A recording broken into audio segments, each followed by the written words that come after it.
You could just email Maria. Wait for a sec. Thanks. Hi, everybody. Sorry. Are you guys on here? We were just talking to Maria, and then we were having problems. Okay, hi, everybody. We're back. We're just going to finish our conversation with Maria van Kurkova of the World Health Organization. I'm just getting books to stack up in my makeshift little studio here. Hi, everybody. Hi again. Let me put this down. Maria, let's see if we have Maria. Hi, everybody. Sorry, we changed locations. Let's see if Maria is going to join us. I don't want to keep her too long because she's exhausted. It's 9 o'clock. There she is. Okay. We're waiting for Maria. If you guys, sorry, I'm not getting, hi, Maria, sorry. I think That's okay. I was having bad Wi-Fi. The Wi-Fi service here is not very good. Anyway, sorry about that. I'm only going to keep you about 10 more minutes because I want to let you go, Maria. Can you hear me okay? I think so. Yes. It's a Fantastic. It's okay. Fantastic. Again, and you may not want to answer this question, but do you think uh, HO, so he could take responsibility for anything that he might have done wrong? well, yeah. So I definitely that's a difficult question, but I think, now is not the time for that. I mean, for us now, we have to be resolved and focused. I'm a scientist. I come from this team. I come from educational background and academic background, and what we need to do is we need to focus on how many lives can we save. Yeah. Lives, American lives, European lives, African lives, Latin America, everywhere. And what can we do to do that? And that's what we need to be focused on right now. I think that's a very smart answer, Maria, by the way. And I don't think you're even being political. I think you're just being very honest. Let's just talk quickly about reentry and the new normal, as I mentioned. What are your concerns about bringing sort of business as usual? Someone keeps asking me where the transmissions are occurring, by the way, and that person has asked me about 5 times, so I don't want to ignore him or her.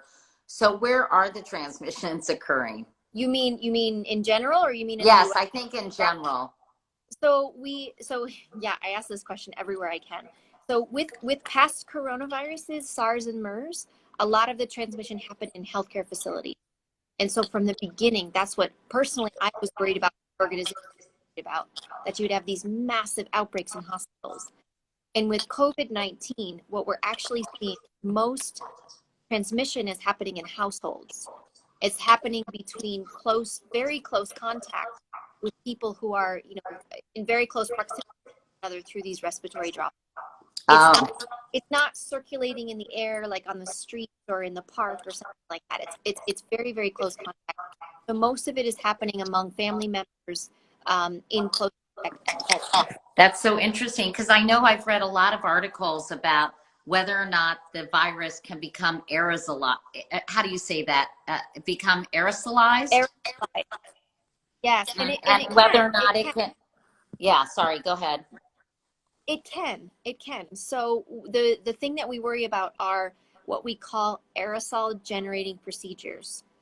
And these are things that happen in hospitals where you intubate somebody, where when you aerosolize the virus, you basically make these big droplets, which are still tiny droplets, even smaller.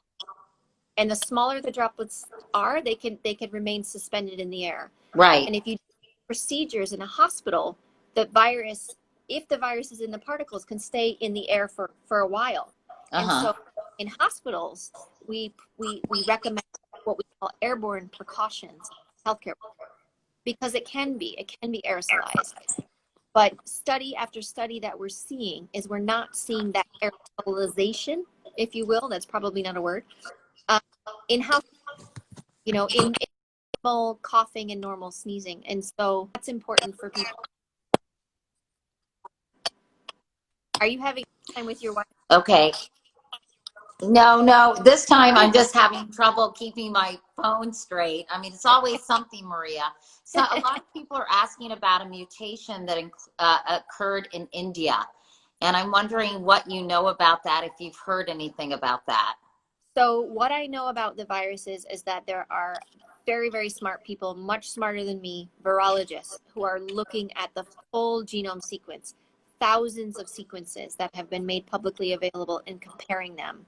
And what they do is they look at the changes in those viruses. And because this is a virus, it's an RNA virus, little changes are normal. This virus is relatively simple so far. Yeah, I read that too, because everyone, I think that word mutation is Yes, super scary. it is. You know, and everyone hears that word and it's like, oh my God, once we solve this virus, it's going to mutate to another equally deadly virus. And I read a few weeks ago that that's unlikely. And I think we could put a lot of people at ease by explaining that, Maria. Yes, and I think the thing that I take comfort in is that we have a network of people who are looking at this all the time. And so we are in regular communication with them about this. I mean, you and I have both seen the movie Contagion. We've both seen Yes. Outbreak. We've both seen all of these. We are not living in a movie right now. I know it might feel that way. And sometimes I feel that. But this virus is stable, relatively stable. Normal changes, and those changes are expected. But the changes do not reflect a change in transmission or a change in virulence in terms of its severity and the disease that it causes. So people don't need to worry too much about this particular virus mutating. No, they don't. They don't. Okay, because I think people ask about that a lot. So I know we want to wrap things up in a moment, but a couple of other things before we talk about reentry real quickly. Sure. What about the results? I know you guys are waiting the results from these randomized controlled trials, seeing whether hydroxychloroquine, which Yes. it is that the president keeps calling a game changer, whether or not it's effective. Um, there is apparently currently no evidence that it works. Can you tell me sort of what is going on with that? Yes. So there are hundreds of clinical trials that are ongoing right now. And on the one hand, that's unbelievable. I mean, to be 4 months into a pandemic of a new virus and having these clinical trials underway is a triumph. I mean, we should acknowledge that and be grateful for that. On the other hand, that means that there's a lot of studies that will have very small sample size. That means a small number of patients that they're evaluating. What Right. we're trying to do is we're trying to look for the larger studies that are done in a controlled way, where you look at people that receive the drug, you look at people that didn't receive the drug, and they have to be of similar, and then you compare what happens in terms of safety and in terms of efficacy. Right. And we But don't have studies yet. We don't have them yet. well, but I mean, you must have early indications. I imagine that's a luxury that we can't necessarily afford to wait for, Maria, given these current circumstances. Are you getting indication that's working? Are you getting any kind of data that would cause you to give guidance? Like, this is my friend, Dr. Allison Ocean, who's an oncologist and a good friend of mine, said the verdict is still out on it. But I mean, aren't we getting any kind of sign, you guys? If we had that data, we would announce it from the hilltops. We wouldn't hold back on anything like that. But what we have to ensure is that any drug that is being tried for COVID-19 is done in a proper study so that we can evaluate those results appropriately. And that's the challenge, is that we have launched what we're calling the Solidarity trial, looking at a number of different drugs. As soon as we have results that are robust enough to do that, we will change our, say this works, this Yeah. doesn't. Sorry. But until we do so, Yeah, sorry, we're having still little Wi-Fi it's problems. I don't know whether it's you or me or both of us, that we but wait. it's okay. That's okay. Maria, is there any indication? I meant to. I'm on my. Oh, well, this is great. Wait, before we go, sorry, I meant to ask you earlier. Do you have any indication if you get it once, you'll be immune to getting coronavirus or COVID-19 again? What are you seeing in that data? So that's a question I get all the time. I get from everyone that I speak. We don't know yet. Expect that people who are infected with COVID will develop an immune response, so they'll have some protection. I don't have the data to be able to say how strong that protection is, or how long that will last. We've seen some early data from one study here, one study that suggests that some people have a very strong immune response and some people don't. So again,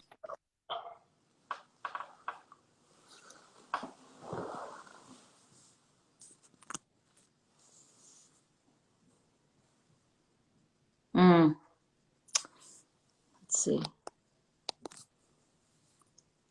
I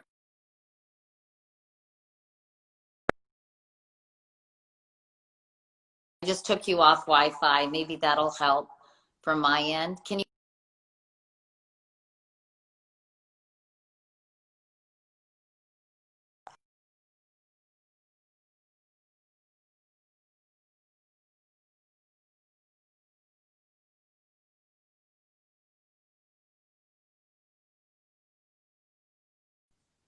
I know you guys can't hear. Oh, she left.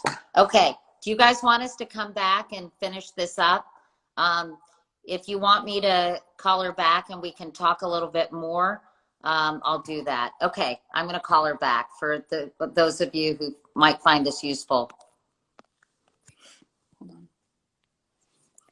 Okay. Let's see. All right. This is modern technology. You're back. Okay. Okay, I'm not using my Wi-Fi. I'm using my 4G because I was afraid I would lose you. So can you hear me? Yeah, I can hear you. It was awesome. Can you hear me, Maria? Yeah. Okay, yes. It was awesome for the first 20 minutes. So thank you for your patience. Everybody really appreciates. People want you to come on once a week at least and talk to me. So maybe we can do this again. So you're saying that what I understood is some people are showing immunity, some people aren't, and it's too early to tell if in fact it will prevent you from getting infected again if you've gotten this disease once.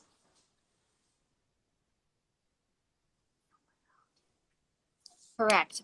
But people who are infected from this will have some level.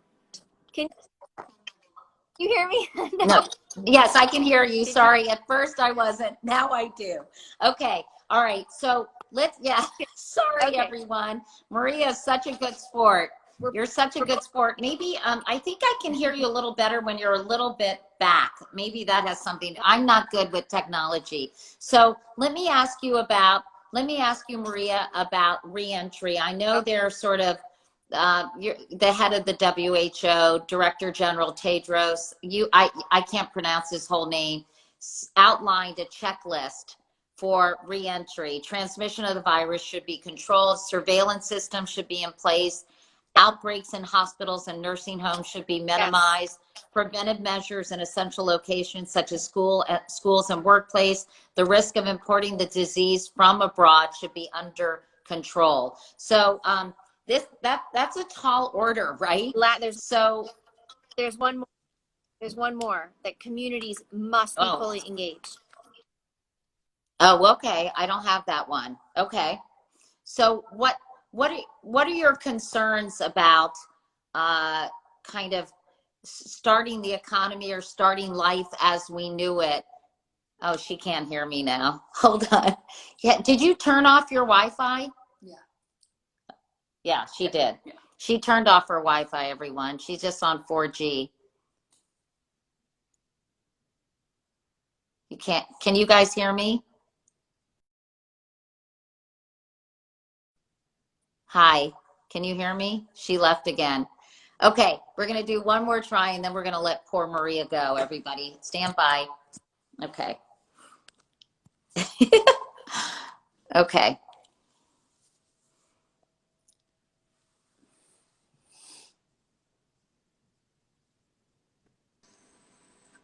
Okay.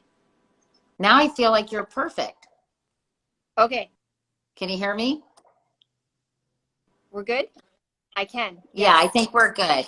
Okay, let's just give it a try, and then I'm Okay. going to let you go and get some rest. But by the way, one gentleman keeps asking me about Africa, and I don't want to ignore him because he's asked me many times.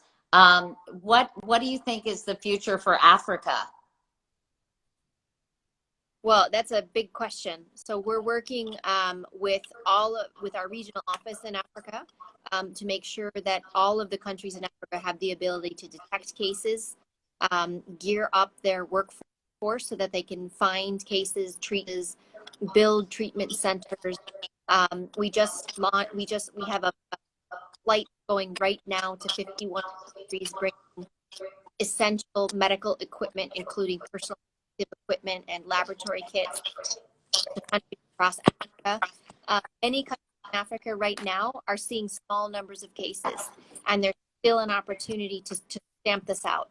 There's still an opportunity to prevent it from really taking off. So we're working really hard on trainings and on building that capacity to be able to fight this. That's good to know. So Africa may be benefiting from the lessons learned in other countries. Well, I hope so. I mean, I think that's a lesson for all of us. Like we're all a part of this. I mean, every single one of us is a part of this, and we need to be learning from each other. We need to be listening to each other. We need to be helping each other. I know many people are feeling incredibly isolated, but there's a lot that we can do to feel connected in some way. What has happened in Asia, what has happened in Europe, what is happening in the United States and in Canada and in Central and Latin America. I mean, we all need to be learning from all of these lessons. None of us are immune to. And what is your biggest concern, Maria, about reopening things quickly? I think people are really worried about a second wave, about this coming back in the fall, and everyone is desperate to get back to their normal lives, but obviously they don't want to risk making themselves or their loved ones sick. So, can you just give us some final thoughts on when we can expect life to be kind of back to normal?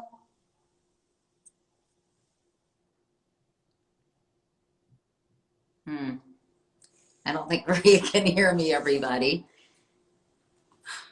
Can you hear me, Maria? Can you hear me? Yeah, she can't hear me. Do you have, okay, I wish I knew sign language. Here, hold this. Hold this. Maria, thank you. Thank you. Let's try to do this again, you guys. I think Maria is one of the smartest, most eloquent people I know. And if you guys want me to do it again, that's okay. Thank you. Thank you so much. How do you say thank you in sign language? Isn't it thank you? I think that's sign language, but I'm not sure. Okay, I'll call you. I'll email you. All right, thanks everyone. Okay, bye. Bye.